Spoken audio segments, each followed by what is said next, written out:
We are awaiting comments from an Ebola survivor. Amber Vinson, one of two nurses infected while treating Liberian citizen Thomas Eric Duncan at a Texas hospital.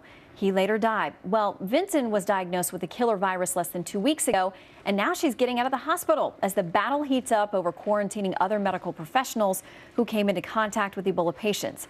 Dr. Kevin Campbell is the author of a brand new book out today, Women and Cardiovascular Disease, Addressing Disparity in Care. Great new book, and he joins us to talk about several medical topics. Good to see you, Doctor. Good to see you. So help me understand this, because the minute that you hear somebody test positive for Ebola, the general among us, non-doctors, it's a terrifying thought because we're told that the body really doesn't have good defenses to fight it. It doesn't respond the way it does to some other things. But yet, within a couple of weeks, we are hearing of many of these cases when they're getting great medical care here in the U.S., are able to rebound. Somehow their bodies do that. How does it work? Well, I think here in the U.S. we have so many more resources and so many more treatment options. We've got a lot of experimental therapies that are being used, and when we have blood from survivors of Ebola, as we've seen, these transfusions give us what's called passive immunity. We have antibodies from someone who's survived, and it can help that person fight the disease. That's fascinating to me. And I know the folks that I think about Dr. Kemp Brantley, who has been one of those, has talked about what a gift it is to now be able to save other people when he was so close to death himself.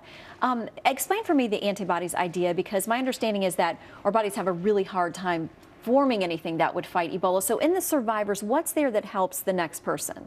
Great question. So we have these antibodies in the survivor's blood because they've been made against that virus, and they help the body attack that virus and destroy it. So when you're exposed to the virus, it takes a little while for you to develop your own. So if we can passively give you blood that already has those antibodies, it can help your body buy time to mount a defense. And I think that's one of the critical parts here. The World Health Organization is going to be studying this very, very carefully. Yeah, and wonderful way for somebody who survived to then try to help give the gift of life to someone else.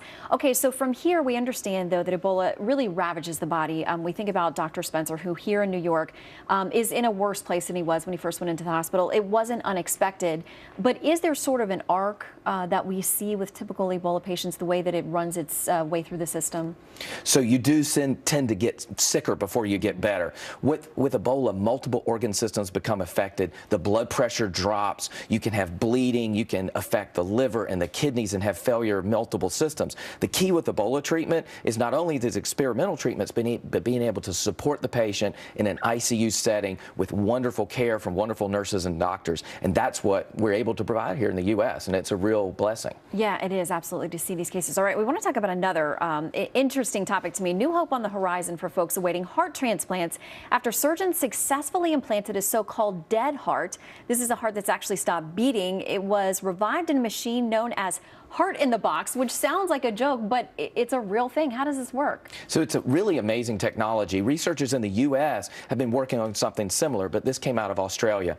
Typically, when we harvest organs for transplant, we take the organs from the deceased, we put them in ice and fly them to where we're going to put them in a new patient. And those organs can become damaged from oxygen deprivation. With this new Heart in the Box, we take the organ, put it in a special preservative, and then put the organ in a box where it's perfused with this preservative that provides nutrients and oxygen and limits damage to that heart before transplant. It's revolutionary. Yeah, I mean, it sounds like such an amazing thing, because we have people we know by the thousands who are waiting for hearts, for kidneys, for all kinds of things.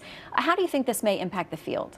I think it may make organs more available. There's two things out there right now. There's 3D printing of organs that will help us in the next 10 years provide more organs. And I think this is real good technology that we have to continue to evaluate, make sure survival rates are the same as with regular hearts, and I think it could allow people to give the gift of life to more.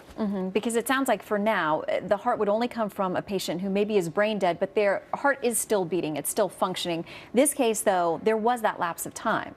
Exactly, and that's the huge difference. And I think, you know, whenever an organ no longer beats, particularly the heartbeat, you have starving of the tissue, and the tissue becomes necrotic or dead, and it's difficult to revive that tissue. If we're able to use these preservatives, we can save that heart, and then save a life. And I think this is really neat stuff. I want to ask you about your book, because you say that women maybe don't pay as much attention as they should, or maybe even medical providers don't, to heart issues in women. Why is that, and how can we close the gap? You know, in general, women are undertreated and underserved with respect to heart disease. More women than men die every year from heart disease. And I think what we really need to do is help empower women to take control of their own heart health. Know your risk factors. Find a healthcare provider who will listen to you and treat you, and then advocate for yourself, your mom, your daughters, and your friends. Yeah, because we hear so much attention, and right now, October being Breast Cancer Awareness Month, we know that that's something that gets a lot of headlines, and we see survivors speak out, and we mourn those who are lost. It's something that's always a focus this time of year. But you say heart disease and heart issues can be a much bigger problem for women, more widespread. Absolutely. Do you know that heart disease kills more women than all types of cancer combined? So yes, breast cancer awareness is so important, but I always use October to also reflect on heart disease. My daughter has insulin-dependent diabetes, and she will develop heart disease one day unless we continue to advocate for women and treat women appropriately. And she was the inspiration for this book, no doubt. Well, we're glad that she has a dad like you to advocate for her and treat and look out for her as well. Great new book. Thanks so much for coming in, Doctor. Thanks for having me. See you. Tom?